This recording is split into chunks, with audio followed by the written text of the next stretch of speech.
We had been talking for years, and then things got more serious. We both share the same interests, so the relationship was very important to me, as it's something I value a lot. We had a fantastic time as LDR, but the first time meeting was rough. The first couple of days was so bad it prompted me to make the post. She has severe anxiety and was the root for most of the issues. However, the last day was much better, and things were on the up and up. We planned another trip to a city closer to me in the States, where there would be an event we were both excited about the last 2 months. Things seemed to be going really well post first trip. She opened up a bit more about the meetup and was very apologetic about the whole thing. We spent the next couple of weeks in calls and video chatting, doing what we loved together. Things were great, but something was missing. A piece of the relationship, something intimate and playful, seemed to have faded. This was her core. She decided that she should be less flirty and sexual online, until she can express that the same in person. I respected that.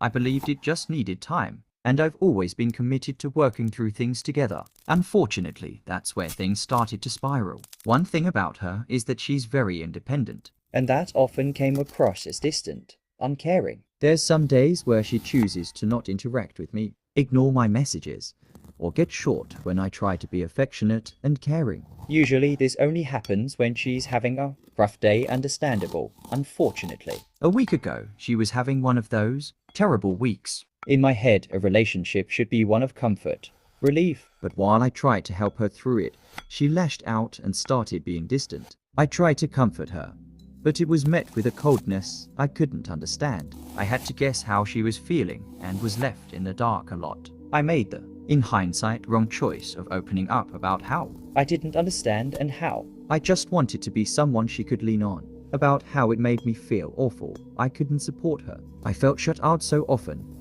This turned into a lot of messages about how we felt about relationships in general, and the changes ours would need to take. It focused on how we care about Ecotha a lot. But she has her anxiety and independent healing she has to work on, and how I have to give her more space and care less. The main villain, as was the culprit of the first meeting, was her anxiety. It's ruining her life in more ways than just our relationship. She's struggling everywhere, so her number one priority was to get in a better spot with that, then work on us. This was a great compromise, and I was excited for the next step in the relationship. I would continue to give her time and space to wait for someone I think is a one of a kind worth it, and she would get to the place where she believes that too about herself.